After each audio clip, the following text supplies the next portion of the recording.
Thank you so much, Lindsay, for such a warm welcome. It's a real pleasure to present this evening as part of the Green Cross Vets Virtual Symposium. I want to also thank Hills, someone I've worked with for just as long as the Green Cross Group, about a decade now. And both organisations are absolutely committed to this space of health and wellbeing. So it's always such a pleasure to present alongside both Green Cross and Hills. Interestingly, I'm currently on the Gold Coast working with the Green Cross teams, teaching mental health first aid this week. And as always, I really want to commend this organisation for having a consistent focus on mental health and wellbeing initiatives. And really, it's the reason I get to present topics such as this one, not something that you would commonly see on a veterinary conference schedule. And it gives me an opportunity to step away from perhaps some of my corporate work and get to sit in the space of a yoga teacher and a mindfulness coach and share with you some strategies and some skills in really harnessing something that is available to you in every moment and is free. So how did a topic like this end up in a veterinary conference?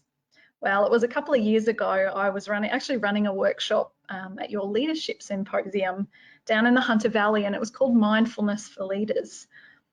What I found at the end of that program is so many of you came up to me and said, how do we do more of this type of work to actually support us with the challenging tasks that we have, the challenging people that we deal with, and to really stay present and focused in everything we do as veterinary professions. In that time, just over the last couple of years, there's also been growing bodies of evidence to suggest that our capacity to harness the breath and to engage in breath work, which is really, at the root of mindfulness, allows us to manage our emotions. It allows us to regulate some of the physical functions in our body. And what it allows us to do is pay attention.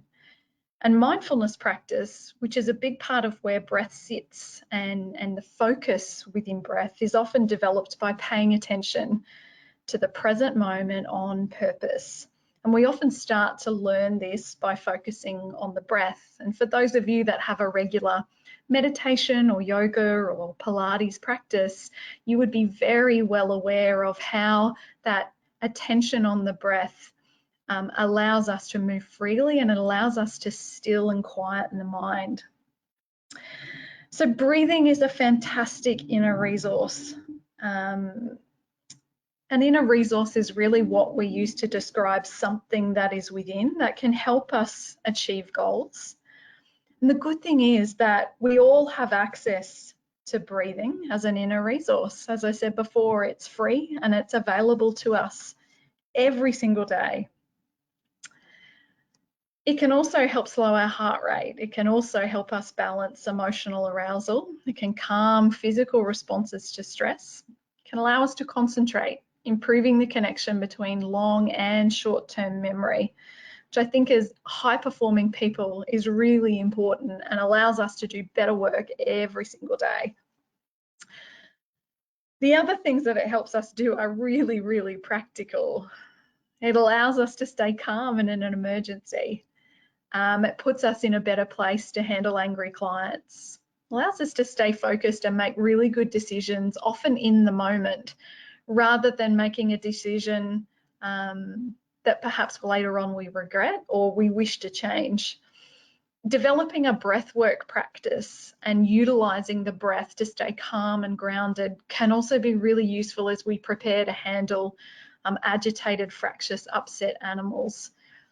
Breathwork can also help us nail really important meetings and performance reviews. And what I really love about this practice, and probably the one thing that has made a difference in my life, is it's helped me to de-escalate my day and allowed me to transition towards sleep at night. And for many of us, that can be the most important thing, particularly when we have a lot of the residue of the day rumbling around in our heads.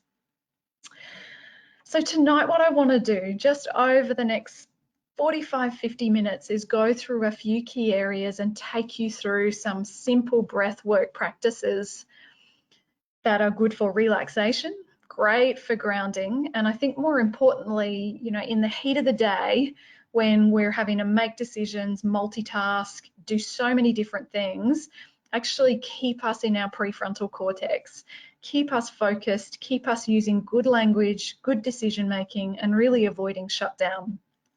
But before we do that, I just want to take you on a little journey through the evidence-based research that we have around the importance of breath and breathing, a little bit of information on polyvagal theory, which helps us connect anatomy and physiology to why we can have such great results emotionally and mentally with breath work. And I think what's important is for us to actually just stop and pause and ask ourselves, where could we position a practice like this in the busyness of our day? So let's just touch on what we know about breath work. There's tons of research coming out right now, and indeed there's been quite a bit around mindfulness and that anchor within a mindfulness practice, which is observing the breath. So research in just the last couple of years has noted that diaphragmatic breathing, which we're going to talk about tonight, activates the parasympathetic nervous system, mainly through the influence of the vagus nerve. This is the function that allows your body to slow down and sometimes to heal. The research has also shown us that breath control can help quell the errant stress response. When I use the word errant, I'm really meaning that wandering stress, that stress that strays from your control. And I know for many of you, that's a big part of wanting to bring more grounding and relaxation techniques into your life. As you can see by that last point, a breath focus practice can also ease stress and negative emotions, and in particular by activating the dorsomedial prefrontal cortex. That's what I mentioned before. So that part of the brain is great for regulating emotions. It's great for self-regulation in terms of thinking and behavior and feelings. It's also a really good part of the brain that helps us see the woods for the trees, and that can have a direct impact on our decision making as leaders in our workplaces. So there's lots of research that has been around and lots of research that's continuing to come out around breath work and how it can make a difference physically, mentally, and emotionally. But I thought it would be useful to stop and speak briefly on polyvagal theory, which helps us understand how breathing actually interacts with the rest of our body and creates these sensations and outcomes that I've talked about. The question is, what are the mechanics of the body that connect deep breathing with such positive results?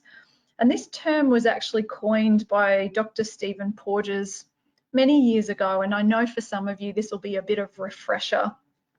But Porges' vagal theory developed out of his experiments with the vagus nerve, and you'll hear me talk about that a fair bit this evening. So the vagus nerve serves the parasympathetic nervous system, we know that, which is the calming aspect of our nervous system mechanics. So that parasympathetic part of the autonomic nervous system, it balances the sympathetic active part, but in a much more nuanced way than we understood before polyvagal theory came along. Essentially, polyvagal theory describes the autonomic nervous system as having three subdivisions that relate to social behaviour and connection, which we consider to be higher order behaviours for humans and behaviours that we often exhibit when we feel safe and away from danger.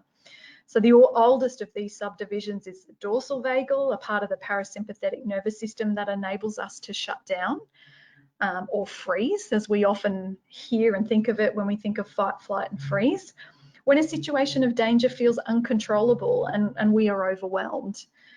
The second is our sympathetic nervous system, and that's the fight-flight system. And the most evolved and complex of the subdivisions is our mammalian parasympathetic social communication and social engagement system. That's the ventral vagus. This is a very complex network of fast myelinated neural fibers, etc., etc., etc. The most important thing, though, is that polyvagal theory is hierarchical, meaning that all three of these subdivisions follow a natural order depending on the neuroception of safety and danger in specific situations. When we think that an environment is safe or a situation is safe, we are free to use the ventral vagal social engagement system, which means we're relatively free to be ourselves. We tend to be calm, we tend to be connected with what's going on, and it's often when we see ourselves doing our best work. We feel free to be ourselves in that space by expressing our feelings, use facial expressions easily, use modulated voice patterns. It's often when we're around safe people as well, you know, friends and family. We also find that our heart rate's pretty calm, we breathe freely, all those sorts of things. Whereas if we're not detecting the environment to be safe, and that can be, there's a particular client that you find really difficult and they walk through the front door, we might fall into fight or flight or survival mode, like I talked about before with the sympathetic nervous system taking over. And if that system fails too, and we continue to feel unsafe, we naturally fall back into the freezing or shutting down dorsal vagal mode. In these more primitive modes, much of the aforementioned capacities are turned off. And I shared an experience today with the group in mental health first aid where when we have fights and arguments with partners and family members, we tend to find that the capacity for language and logic and emotional regulation is absolutely not available to us. It isn't until we go away and calm down, you know, take a shower, sit on the end of the bed, that the prefrontal cortex comes back online, we're calm again, and suddenly these capacities start to switch back on. We are then more likely to be able to relate and engage with the world more effectively. Now, when I tend to talk about this in presentations, I like to explain that the autonomic states are a sequence of events, not a menu of options. It kind of means we climb up and down the polyvagal ladder in order, more about biological instincts, not conscious choices. So let me show you an example via the nervous system ladder. It's a really simple one to show these three areas. So if you have a look at the top, you know, ventral vagal activation, as I said before, this is when we're feeling calm, we're feeling empowered, we feel like things are safe. And I'm not just talking about physically safe, but whether it's in our workplaces or with our families, friends, relationships, there's a general feeling of psychological safety. We're more likely to connect, be socially engaged, and see the big picture and see things from other people's perspectives. Sympathetic activation is when people start to get overwhelmed. This is often where a breathwork practice can kick in and actually support you away from this if it's not serving you in that time. You might feel anxious, irritable, and suddenly you're less interested in understanding other people's views of the world. Drop down again, dorsal vagal activation, as I mentioned before. This is the overwhelm, the shutdown, the freeze, the disconnect. My world is empty, dark, dead, all of these words that are pretty confronting. Ultimately, this huge sense of overwhelm. And oftentimes when people are in this space, they need others around them to support them through it and out the other side. It can be very difficult when we get into shutdown to see the woods from the trees and navigate our way out of it. For those of you that have done some training with me recently, you may also recognize these terms on the other side. So when I talk about this in terms of even what's happening in the world right now, we talk about ventral vagal as being optimal arousal. So we're able to engage and connect with the world effectively and not at the effect of ourselves. Hyperarousal correlates with the sympathetic activation, and hypo correlating with dorsal vagal activation. So a little bit of going back to school there for many of you, but I think it's important to understand where within our experience as human beings, simple and free practices like breath exercises can support us to stay in an optimal arousal range, helps us stay focused and connected when we may have to have a conversation with a difficult client. And that focus and connected space means we have access to more of those higher order thinking, feeling, and speaking functions that we really need in those moments.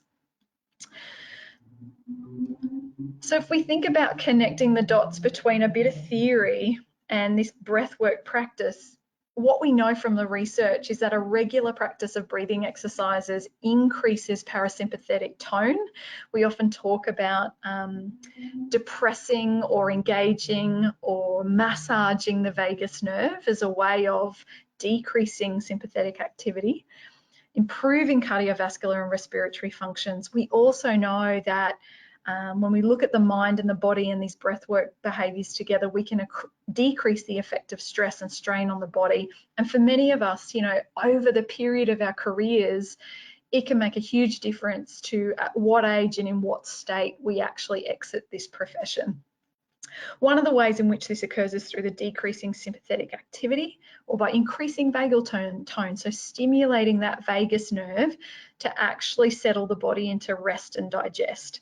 And again, those of you that have a regular yoga practice, you'll recognize that a lot of the asanas, which are the poses, are not there really to make us flexible. They're actually there to rinse out the body, to allow space for breath, because pratyahara, or sense withdrawal, or sitting in a meditative state is actually the point of a yoga practice, not the movement. That precedes the juicy stuff, which is the stillness. So finding moments for conscious breath is really important as veterinary professionals. You know, before we have a look at some of these techniques, I think it's really important to recognize that we do have moments in every day where we can kick into a little bit of breath work to really support us into a challenging situation or out of a challenging situation. The research shows that you only need about 45 seconds of conscious breath work to make a difference to your nervous system. And I think there's a couple of opportunities that I want to share with you, but I invite you to consider where else in your day you could actually make space for this kind of practice. So a couple of examples I have on the screen have come directly from some clients that I work with in this space who've taken breath work and found those moments within their day. So for some of them, before getting out of their car when they go to work is a great time to take a couple of breaths and actually prepare yourself to step into a new part of your day. When you have a conscious breath practice, and again, as I said before, we will go through a couple of exercises together this evening, that stillness that you can create in your mind and your body also creates space for you to have a conversation with yourself about what energy you want to take into your day, perhaps what things you're grateful for that you want to keep focus on, and also some of the things that you're going to let go for the day. Some of you I know have mantras in that space that help you kind of set your body, decrease your heart rate, prepare you to go into work and be effective. The other areas that you can focus on are bathroom and rest breaks. If we think about only needing 45 seconds, this could be something that you could build into the beginning of a break, the end of a break. It could be when you're washing your hands after going to the bathroom. It could be just taking a moment outside the practice in the sunshine. Other ones that vets have told me they found these little moments include scrubbing in for surgery.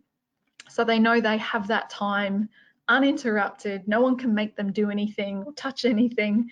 And so the actual scrubbing itself becomes a bit of a meditative practice, and breath work that suits you can be inserted into that part of your day. It can also be useful to use it before an important exam and in between consults, particularly if you go, and we talked about this actually today in the mental health first aid training, if you go from a euthanasia to a puppy vaccination, or an aging dog that you're having to have tough conversations with a client about into a kitten vaccination.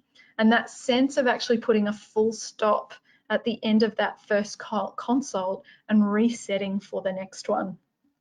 It'd also be really useful, like I said before, if you just have to handle an animal that's not its best self that day. We all know that energy catches, so a breathwork practice can set you up to take the best energy in to the treatment area, and we're all mammals. It also catches with your team as well. Generally, a breathwork practice will also help you move more slowly around the practice, and I don't mean that as in you slow down and stop doing your job. but actually how you move through the practice, the pace in which you walk, can actually be noticed by the people around you, and it can actually increase negative energy. So it can be useful for just taking a few deep breaths, settling into the body, and actually going, I'm just going to walk from here to there in a pace that doesn't disturb the energy in this workplace. The last one, as I mentioned before, in terms of where it can be useful, is at the end of the day. So we all have the opportunity to practice good sleep hygiene and enter into sleep through a pattern of behaviours and activities that cue the brain for sleep. And we know when we look at the sleep hygiene research, that can include dimming the lights. There may be a ritual that you have before you go to bed, such as making a cup of tea or taking a shower. Interestingly, they actually matter to the brain. You're cueing the brain for sleep. We do it with little children all the time. I remember when I was little, it was always teeth, toilet, and bed. I knew that series of events led to me going to sleep. As adults, we are the only mammals in the world that willingly delay sleep. And a breath practice can actually be part of those rituals that start cueing the brain that it's now time to rest. So this time of the day can be really, really useful. So just a word about breath work, and indeed the word pranayama, which if any of you have looked into or studied breath work and concentrative meditations that involve following the breath, prana meaning life energy, yama meaning to control, comes from the 5 koshas in Sanskrit and some of the teachings that we have within a yoga practice. There's a couple of things to be mindful of. First one is that your posture is really important. So wherever you are listening to this webinar, I really encourage you to either sit up just 10% straighter than where you are right now, and really feel the sitting bones. So it's essentially the base of your buttocks. So maybe rock from side to side and see if you can get 10% more comfortable in a seated position, and then 10% a little straighter. And that might be this sensation of lengthening the spine. By that sensation of lengthening the spine and inviting the torso to expand, we're in a much better position to practice some of this breath work. It can also be useful to approach these types of practices from a really relaxed, positive perspective. When I do this training, whether it's through meditation classes or working with individuals with anxiety, a lot of times people go, I can't do it. It doesn't work for me. I feel like all I'm doing is X, Y, and Z. It's really important to remember that A, this is not a test, and B, all we're doing is paying attention to a body sensation. So if for you this is a new practice, it's really important to remember that the first time you do it, your brain is very likely to go, what are you doing? This is really weird. Aren't we meant to be doing something? Why are you sitting really still? Why are you not thinking about work and all these cases? An effective breathwork practice takes practice. It's a bit like going to the gym and lifting a dumbbell for one session and being like, why haven't I got huge biceps? Breathwork actually is something a bit like meditation, that you get the best results when you do it every day, even just for a couple of minutes. And the same as cueing the brain for sleep, a breathwork practice can also cue the brain that, right, I've seen this before. We did this yesterday. I know what this is. I can actually start to dial down some of this hypervigilance about what you're doing. I'm not going to stress that maybe you're making yourself unsafe. Maybe I can just relax into this a little bit. So that regular practice and a relaxed mindset is really important. And if you struggle with that, about creating thoughts and wondering if those thoughts are useful, just come back to focusing on the flow of the breath. I often talk about it as following the breath.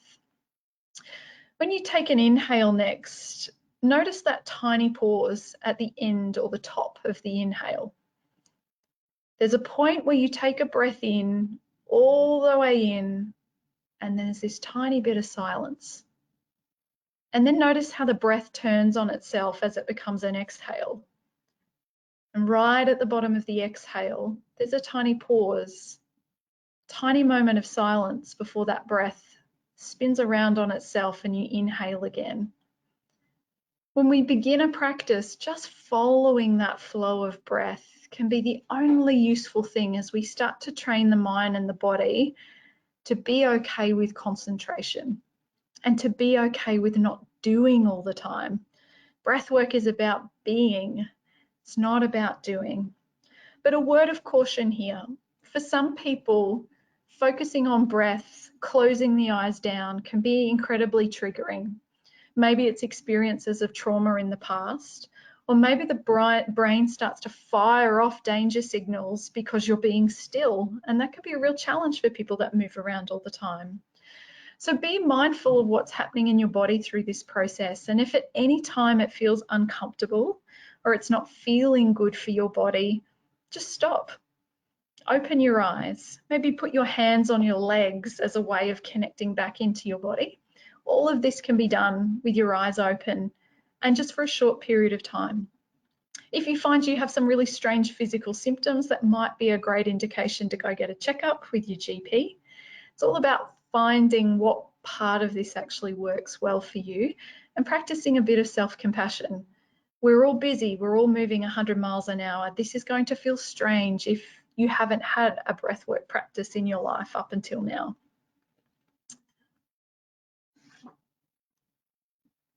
So I want to share a couple of techniques with you this evening, and I'm going to leave them with you after this webinar for you to try on for size, build into your daily practice, or decide it's not for you. It's totally up to you.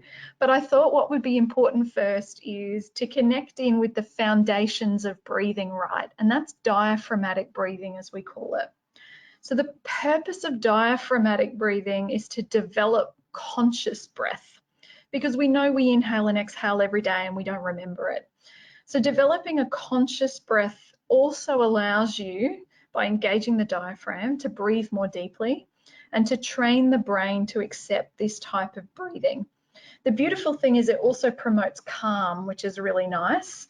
And because for some people this type of breathing is not what they've done before, it becomes a bit of a concentrative meditation. You stop worrying about everything else because you're so focused on diaphragmatic breathing.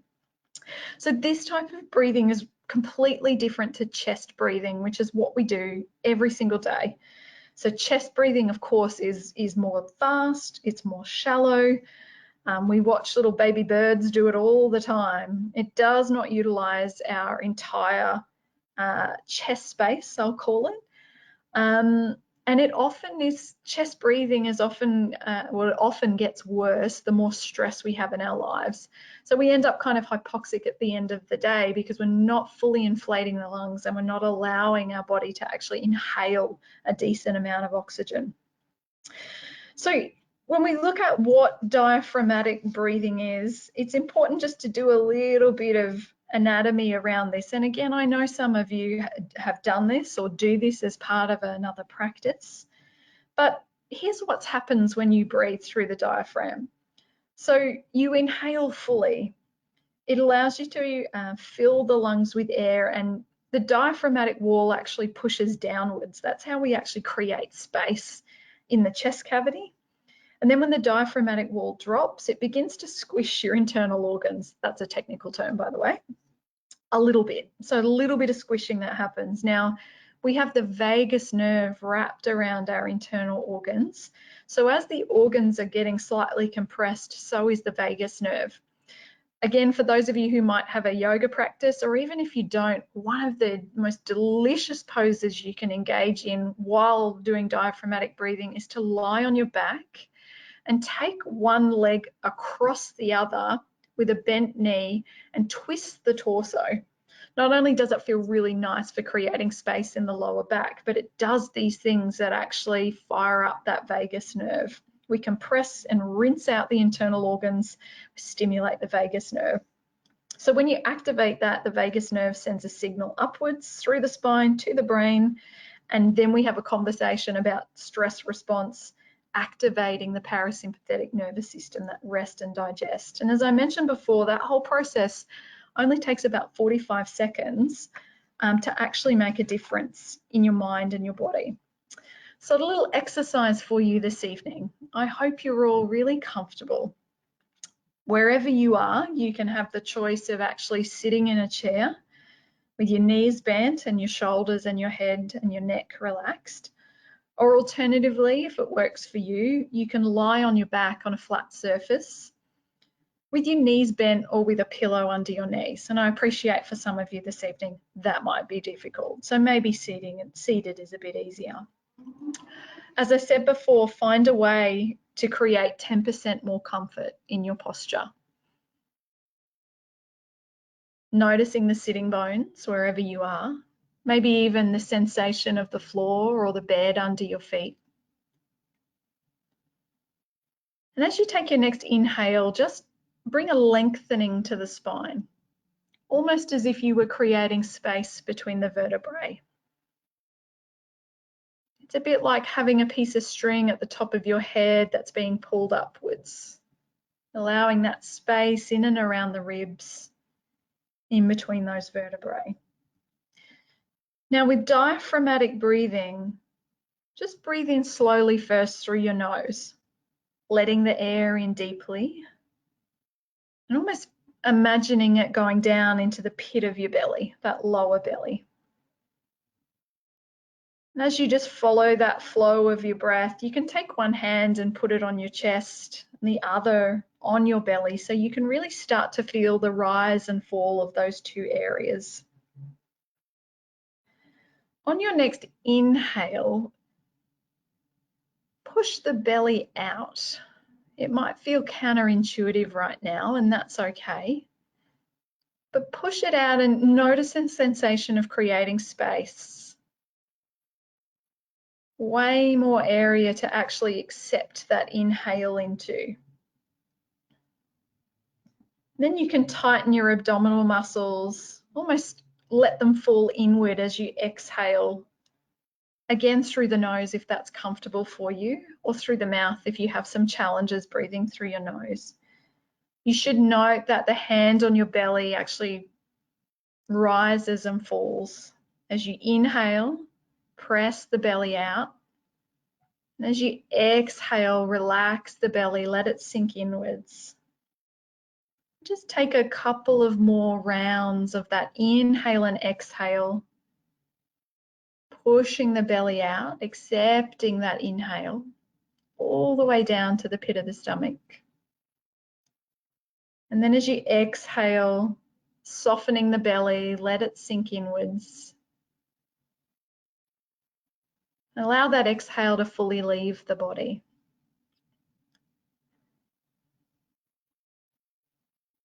As I said before, this type of breathing is all about getting the foundations right. And there's some great apps I'm going to share with you at the end of this session that can help you start to build a diaphragmatic breathing practice, because this is the breath you want to kick into when things get a little bit stressful at work. It allows you to take in more oxygen. It allows you to move your torso as well, which is really good for letting the brain know that you're safe. And we all know more oxygen allows for more clarity, allows for the prefrontal cortex to stay online. So consider that, or should I say consider this as an exercise that you might want to practice after this evening. The second breathwork practice I'd love to share with you is an expansion on the diaphragmatic breathing. This is called box breathing, and this is where we bring some structure and some rhythm into that diaphragmatic breathing practice, because this particular one, the evidence has shown that it helps us improve concentration, really good for resetting mood, and it promotes connection, which is that ventral vagal activation. So this technique, box breathing, is also known in meditation circles as resetting the breath. So a 4-square breathing. Super easy to do. And you can see around there, by the time you add up 4 second, 4 second, 4 second, 4 second, and we do that a couple of times, we're still very much within less than a minute of using breath to actually have a direct, powerful and positive effect on our emotions and feelings. This is often used by people who have highly stressful jobs, like all of us, But this technique is also really relevant for anyone interested in recentering themselves or improving their concentration. It's a really simple technique that you can do anywhere. A great one for doing in the car before you get out and head into the workplace. It's also a great one you can do sitting at cafes, sitting at the lunch table.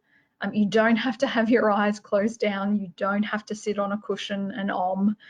It's just a great way of bringing some structure and rhythm into that breathing. It can be really useful to do it at night. This is where I find box breathing to be super useful, is just before I go to sleep, because unlike diaphragmatic breathing, which can kind of, sort of have a beginning and an end, box breathing actually helps me focus my mind as well, because I know I need to inhale over the count of 4 seconds and pause for 4 seconds. Exhale over the count of 4 seconds and then hold for 4 seconds. So it almost becomes a bit of a mental mantra as I go through this process. And for some of you that suffer from the monkey mind at night, you may find a little bit more structure that sits within this particular breathwork practice really, really useful. So if you're feeling comfortable, you may want to take a moment, just take a couple of natural breaths into the body. Don't have to do anything different or make it sound any particular way. And then if it's comfortable for you, you can just place your hands just comfortably in your lap and close your eyes down, just as an opportunity to really provide additional focus into that observation of the breath. On your next inhale, see if you can count up to 4 and let that inhale be the length of those 4 counts. And then hold that breath. There's a silence there over those 4 counts. And now exhale over those 4 counts. And then hold the breath for 4 counts. Let's do that 2 more times together. Inhale, 1, 2, 3, 4. Hold, 2, 3, 4. Exhale, 3, 4. Hold, 2, 3, 4. Do that 1 more time and see if you can create the inhale and the exhale evenly across those 4 seconds. A nice rhythmic inhale, and then holding it gently in the body. Exhaling and holding it in the body. Do that 2 more times. I'm going to leave you in silence to do that.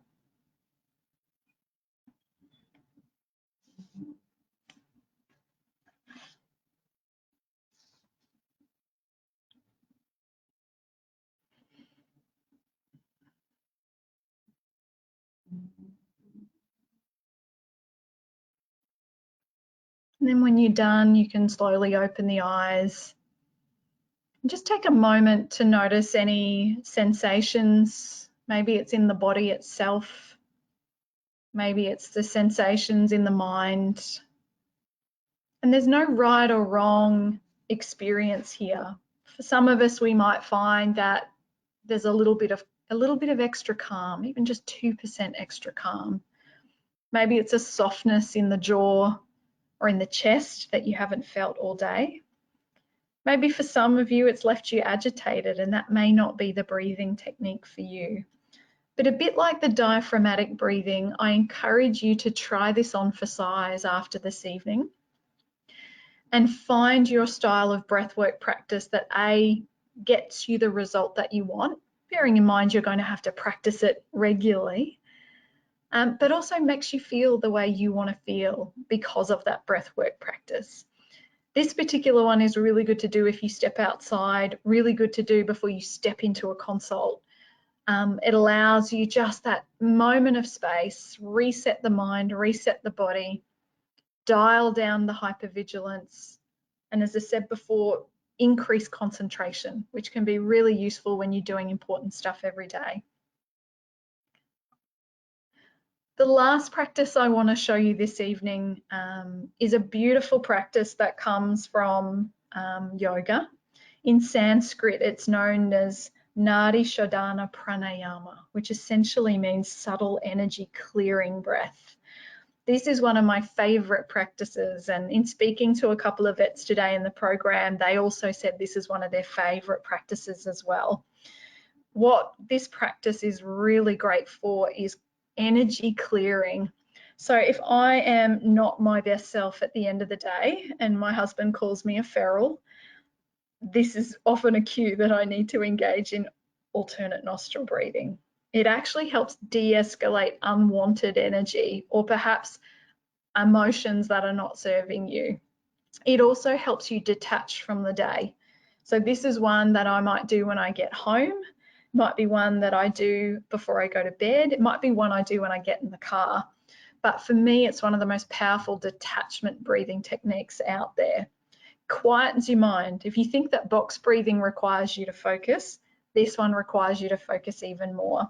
And it's really good for avoiding shutdown because, again, it focuses on long, even, and deep breaths. So this type of breath work can be done as part of a yoga or meditation practice, but you don't need to do all of that stuff. You know, ultimately, all you need is the ability to breathe and the capacity to be able to turn on and turn off a nostril. So alternate nostril breathing helps you to relax the mind. We also have seen research that it reduces anxiety and promotes overall well-being. It was a really cool study that came out in 2017 that also showed that it improves lung function and respiratory endurance. So there's some really key physical positive outcomes from this type of breathing practice. And we know it does all the cool stuff that deep breath work does, which is lowering stress, lowering your heart rate, and on the whole, actually improving a sense of well-being as well.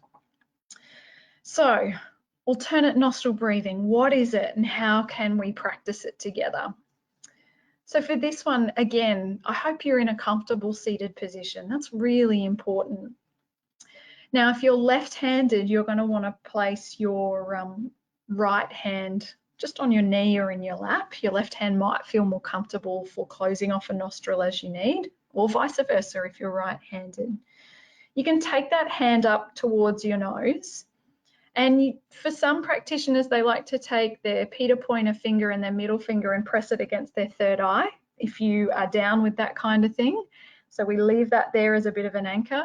If it's not your bag, you don't need to do that. All you need to be able to do is use the thumb of your preferred hand to close off a nostril, really gently. I'm not asking you to just push that close so it's uncomfortable. You just want to gently close off that nostril. We want to make the little finger and the ring finger of that hand available to hover over the other nostril, because eventually you're going to close off that other nostril with those two fingers, release the thumb on the other side. So if you want to come with me on this journey, just take your thumb gently and depress one of your nostrils on that side. You might find my voice starts to change because I can't help but do this with you. So close off that nostril and now inhale through the open nostril. Nice big inhale into the pit of the belly. Now on that nostril that you inhaled through, close that off now with your little finger and your ring finger. Release the thumb and exhale out the opposite nostril. Staying where you are, now inhale back through that nostril. Use your thumb to close it off, and then exhale through the other nostril, all the way to that pause at the end. Inhaling back through that nostril, using those little fingers to close it off, releasing the thumb, exhaling out of the other nostril. And now if this is making sense for you, do a couple of more rounds with this alternate nostril breathing. Combination of inhaling through one nostril, closing it off, exhaling through the other, then inhaling back through that nostril, releasing the thumb, allowing that breath to come out of that first nostril. Just do one more cycle in the privacy of whatever room you happen to be in right now.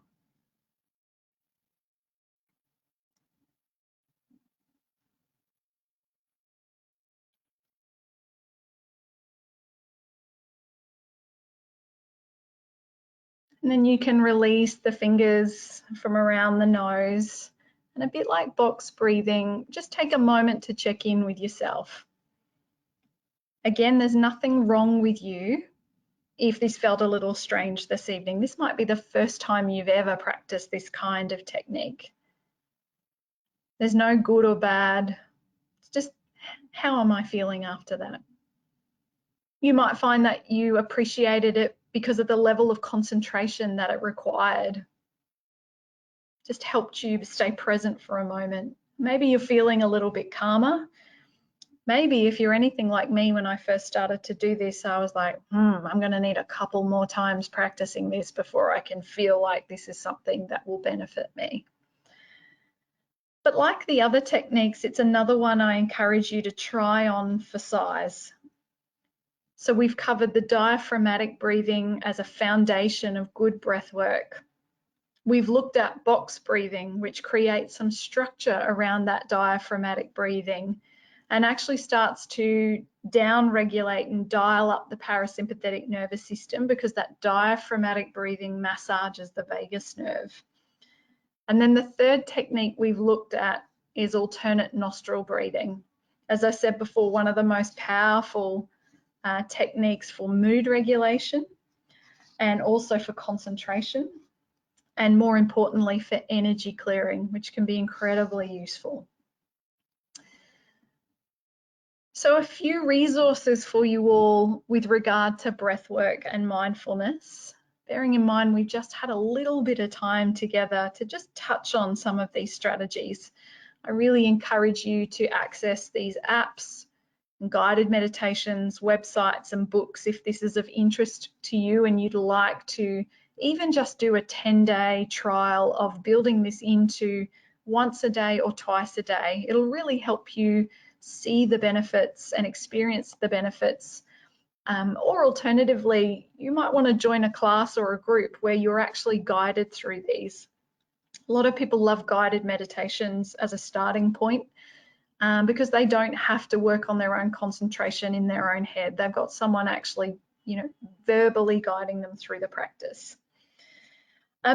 Those apps on the left-hand side are all wonderful apps. There's none I would recommend over the other.